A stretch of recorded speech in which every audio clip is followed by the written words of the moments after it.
नमस्कार दोस्तों, स्वागत है आपका एकेटीएम एजुकेशन यूट्यूब चैनल पर। दोस्तों, यूपीटीयू एंट्रेंस एग्जाम यानी कि यूपीएसडब्ल्यू 2020 की काउंसलिंग की जो प्रक्रिया है वो लगभग कंप्लीट हो चुकी है। और काउंसलिंग की प्रक्रिया जब कंप्लीट हो जाती है तो जो भी कॉलेज आपको मिलता है, जो भी सीट आपको अलॉट की जाती है, वहाँ पर आपको स्वयं चल करके फिजिकल रिपोर्टिंग की प्रक्रिया कंप्लीट करनी पड़ती है एडमिशन को कन्फर्म करने के लिए। तो आज के इस वीडियो में हम जानेंगे कि फिजिकल रिपोर्टिंग क्या होती है, आपको एडमिशन कैसे मिलता है, फिजिकल रिपोर्टिंग के टाइम पे आपको क्या करना पड़ता है, कौन से डॉक्यूमेंट आपको चाहिए होते हैं। तो सारी जानकारी आपको इस वीडियो में मिलेगी, सारे डाउट आपके क्लियर हो जाएंगे। बस आपको इस वीडियो को लास्ट तक जरूर देखना है। तो चलिए वीडियो को आगे बढ़ाते हैं। अब दोस्तों देखिए, यहाँ पर मेरे सामने यूपीटीयू की तरफ से जारी किया गया ऑफिशियल नोटिस आ चुका है, जहाँ पर फिजिकल रिपोर्टिंग के बारे में आपको बताया गया था। तो चलिए मैं आपको पहले समझाता हूँ कि फिजिकल रिपोर्टिंग क्या होती है, उसके बाद हम डॉक्यूमेंट वगैरह के बारे में बात करेंगे। तो देखिए, यहाँ पर लिखा हुआ कि जिन अभ्यर्थियों को सीट अलॉट की गई है, यानी कि अगर आपको फर्स्ट, सेकेंड या थर्ड किसी भी राउंड में कोई भी सीट मिली है और सीट मिलने के बाद अगर आपने सीट कन्फर्मेशन फीस का पेमेंट कर दिया है, यानी कि अगर आपने अपनी सीट को लॉक कर दिया है, उनको जो भी सीट मिली है, जो भी कॉलेज मिला है, वहाँ पर शारीरिक रूप से जाना पड़ेगा। यानी कि अभी तक की जो भी आपकी काउंसलिंग थी, ये टोटल आपकी हुई है ऑनलाइन, लेकिन अब आपको एडमिशन के लिए ऑफलाइन, यानी कि जो भी कॉलेज आपको मिला है वहां पर आपको जाना ही पड़ेगा। तो सबसे पहले फिजिकल रिपोर्टिंग का मतलब होता है कि आपका एडमिशन कंफर्म करवाने के लिए आपको अपने कॉलेज में जाना है। गवर्नमेंट हो, प्राइवेट हो, एडेड हो, किसी भी कॉलेज हो, वहां पर आपको जाना ही पड़ेगा। इसके अलावा जब आप कॉलेज में एडमिशन लेने के लिए जाएंगे तो वहां पर आपको इंटरनल स्लाइडिंग का एक विकल्प मिलेगा। इंटरनल स्लाइडिंग क्या होती है ये मैं आपको नेक्स्ट वीडियो में बताऊंगा, यहाँ पर लिखा है, इसके बारे में हम नेक्स्ट वीडियो में चर्चा करेंगे। तो चलिए दोस्तों, अब हम देखते हैं कि कौन कौन से डॉक्यूमेंट आपको चाहिए होते हैं और कौन सा कॉलेज मिला है और कौन से कॉलेज के क्या रूल हैं एडमिशन के लिए, ये कैसे आपको पता करने हैं, सभी जानकारी मैं आपको बताऊंगा। इससे पहले मेरी आपसे एक छोटी सी रिक्वेस्ट है कि अगर आपको वीडियो पसंद आए तो इस वीडियो को लाइक करें, अपने सभी फ्रेंड्स के साथ भी इस वीडियो को शेयर करें। और हाँ दोस्तों, यूपीटीयू से जुड़ी सभी अपडेट के लिए आप हमारे चैनल को सब्सक्राइब करें और साथ में बेल आइकन को दबाएं ताकि सबसे पहले आपको अपडेट्स मिल सकें। अब चलिए आगे बढ़ते हैं। अब दोस्तों, यहाँ पर मेरी बात को आपको ध्यान से सुनना है। दोस्तों, अब ये तो आपको पता ही लग चुका है कि कौन सा कॉलेज आपको मिला है और कौन से ब्रांच आपको मिली है, यानी कि ये कंफर्म हो चुका है कि कौन से कॉलेज में आपको एडमिशन लेना है। अब दोस्तों, आपको सिंपली क्या करना है, जो भी कॉलेज आपको मिला है उसकी ऑफिशियल वेबसाइट को आपको विजिट करना है। जब आप उस कॉलेज की ऑफिशियल वेबसाइट पर जाएंगे तो वहाँ पर आपको एडमिशन 2020-21 से जुड़ा एक लिंक दिखाई देगा, उस पर आपको क्लिक करना है। सभी कॉलेज की वेबसाइट पर लगभग ये लिंक आ चुका है, एडमिशन 2020-21 या इससे कुछ मिलता जुलता लिंक।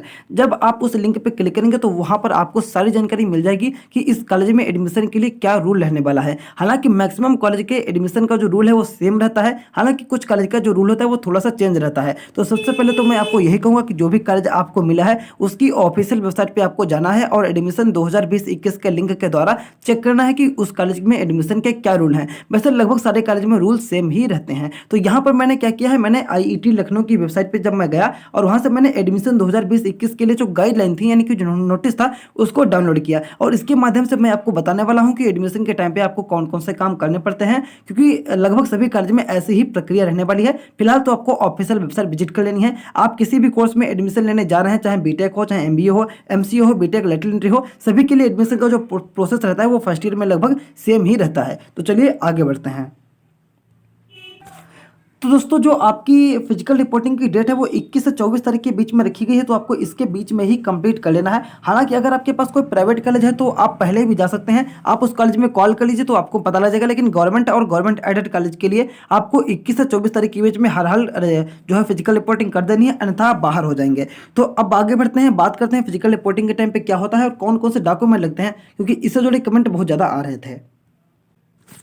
तो जो पहला यहाँ पे बताया गया है वो लिखा है remaining amount of fee adjusting the seat confirmation fee paid during counselling, यानी कि जैसा कि आपको पता है कि काउंसलिंग के दौरान आपने 20,000 रुपये या 12,000 रुपये की फीस का पेमेंट किया था और हर कॉलेज में लगभग 50,000 से लेकर के 1 लाख तक के बीच में आपकी फीस है या कुछ ज़्यादा भी है। तो अब आपको क्या करना है, मान लीजिए कि अगर आपके कॉलेज की फीस 1 लाख रुपये है तो आपको 20,000 या 12,000 जो रुपये हैं वो इसमें से आपको घटा करके जो भी फीस बचेगी वो पेमेंट आपको करना है। यानी कि अगर आपकी कॉलेज की फीस 1 लाख रुपये है तो आपके 20,000 रुपये आपकी कॉलेज की फीस में जोड़ दिए गए हैं और बाकी 80,000 रुपये बचे हैं, आपको इसका पेमेंट करना है। यानी काउंसलिंग के टाइम पे जो भी फीस आपने दी थी 20,000 रुपये या 12,000 रुपये की, वो फीस जो है आपकी टोटल फीस में से माइनस हो जाएगी। इसके बाद जो भी फीस बचेगी आपको फिजिकल रिपोर्टिंग के टाइम पे पेमेंट करना पड़ेगा। प्राइवेट कॉलेज में थोड़ा सा एडजस्टमेंट हो जाता है, बट गवर्नमेंट कॉलेज में एडजस्टमेंट नहीं हो पाएगा, आपको पूरी फीस का पेमेंट करना ही पड़ेगा। तो यहाँ पे तो सबसे पहली बात हो गई फीस।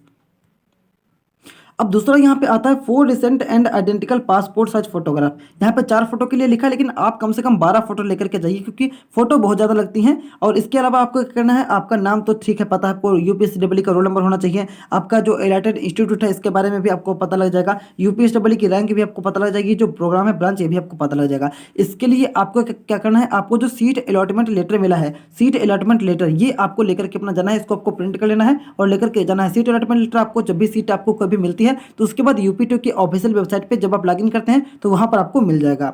इसके अलावा आपको क्या करना है, यहाँ पे लिखा है 2 sets of self attested photo copies of following document along with their original, यानी कि आपको जो मार्कशीट वगैरह है, जो सर्टिफिकेट वगैरह है, वो आपको ओरिजिनल भी लेकर के जाने हैं। इसके अलावा आपको जो फोटो कॉपी है वो भी लेकर के जानी है, और फोटो कॉपी पे आपको साइन भी आपके करने हैं, ताकि आप उसको प्रूव कर दें कि ये डॉक्यूमेंट मेरे ही हैं।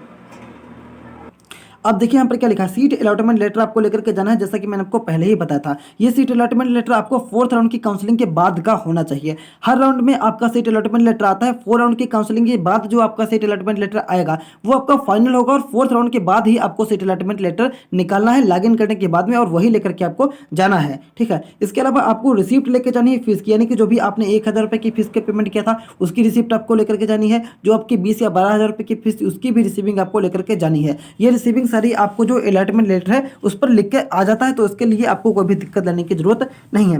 फिर आपको क्या करना है, अगर आप MBA MCA वगैरह में एडमिशन ले रहे हैं तो आपको ग्रेजुएशन की मार्कशीट लेकर के जानी है MBA MCA वाले कैंडिडेट के लिए। इसके अलावा अगर आप बीटेक लैटरल एंट्री में एडमिशन ले रहे हैं तो आपके पास डिप्लोमा या BSc की मार्कशीट आपके पास होनी चाहिए। लेकिन इन केस अगर आपकी मार्कशीट वगैरह नहीं आ पाती है तो आपको एक लेटर लेकर जाना पड़ेगा। हो सकता है उस पर कॉलेज के प्रिंसिपल के साइन भी आपको लेने पड़े और अपने भी साइन आपको देने पड़े, तो एक लेटर लगेगा अगर आपका रिजल्ट नहीं आएगा। अगर आ जाएगा फिर कोई दिक्कत नहीं है, अगर नहीं आएगा तो हम आपको वीडियो बना करके बता देंगे। इसके अलावा आपको 12th की मार्कशीट लेकर के जानी है, 10th की मार्कशीट भी लेकर के जानी है, और इसका सर्टिफिकेट भी आपको लेकर के जाना है। जो यूपी बोर्ड के स्टूडेंट है उनका मार्कशीट और सर्टिफिकेट एक पे ही आता है, अदर बोर्ड के लिए अलग अलग आता है, तो आपको अलग अलग लेकर के जाना है। अगर सर्टिफिकेट और मार्कशीट एक में है तो आपको एक साथ ही लेकर के जाना है। अब नेक्स्ट नंबर पे आता है आपका कैटेगरी सर्टिफिकेट, यानी कि अगर आप SC ST OBC कैंडिडेट हैं तो आपको लेकर के जाना है। इसके अलावा अगर आप EWS कैंडिडेट हैं तो आपको EWS सर्टिफिकेट भी लेकर के जाना है। EWS सर्टिफिकेट आपका नया होना चाहिए, पुराना सर्टिफिकेट आपका नहीं होना चाहिए।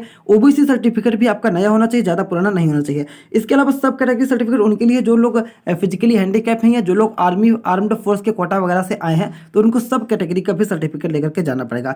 डोमिसाइल सर्टिफिकेट भी आपका लग सकता है अगर आप यूपी के बाहर के कैंडिडेट हैं। अगर आप यूपी के कैंडिडेट हैं तो आपको डोमिसाइल सर्टिफिकेट नहीं लगेगा, लेकिन अगर आपके पास है तो आप लेकर के जा सकते हैं। इसके अलावा इनकम सर्टिफिकेट भी आपको लेकर के जाना है। अगर आपको जो है FW वाली सीट मिली है तो आपका इनकम सर्टिफिकेट मस्ट है। अगर आपको FW सीट नहीं मिली है तो भी आप अपना इनकम सर्टिफिकेट ले जा सकते हैं, उसको मस्ट नहीं रहेगा आपके लिए।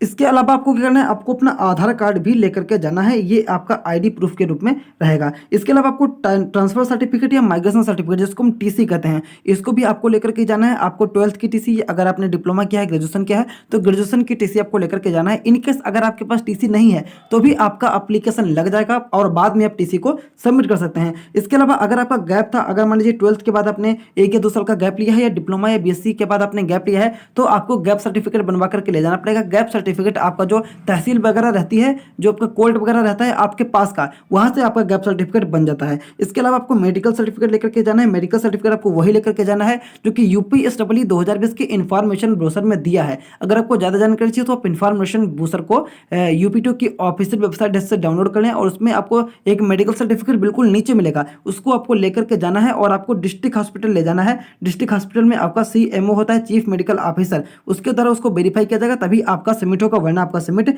नहीं होगा। फिर आपत्ति आती है कैरेक्टर सर्टिफिकेट की। कैरेक्टर सर्टिफिकेट आपको अपने कॉलेज से बनवाना है, जिस भी कॉलेज से आपने रिसेंट में अपनी क्वालिफिकेशन यानी कि 12th ग्रेजुएशन या डिप्लोमा किया है। इनकेस आपका कैरेक्टर सर्टिफिकेट नहीं बन पाता है तो इसके लिए भी एप्लीकेशन सबमिट हो जाएगा और बाद में आप अपना कैरेक्टर सर्टिफिकेट दे सकते हैं। तो दोस्तों आई होप मैंने आपके सारे डाउट क्लियर कर दिए होंगे। अगर आपको कोई डाउट है तो आप अभी कमेंट बॉक्स में लिख सकते हैं, या डिस्क्रिप्शन बॉक्स में हमारे इंस्टाग्राम, टेलीग्राम, फेसबुक, ट्विटर सारे लिंक मौजूद हैं, आप वहां पर भी हमको मैसेज कर सकते हैं। आप चैनल को सब्सक्राइब करें और बेल आइकन को दबाएं। वीडियो देखने के लिए आपका धन्यवाद।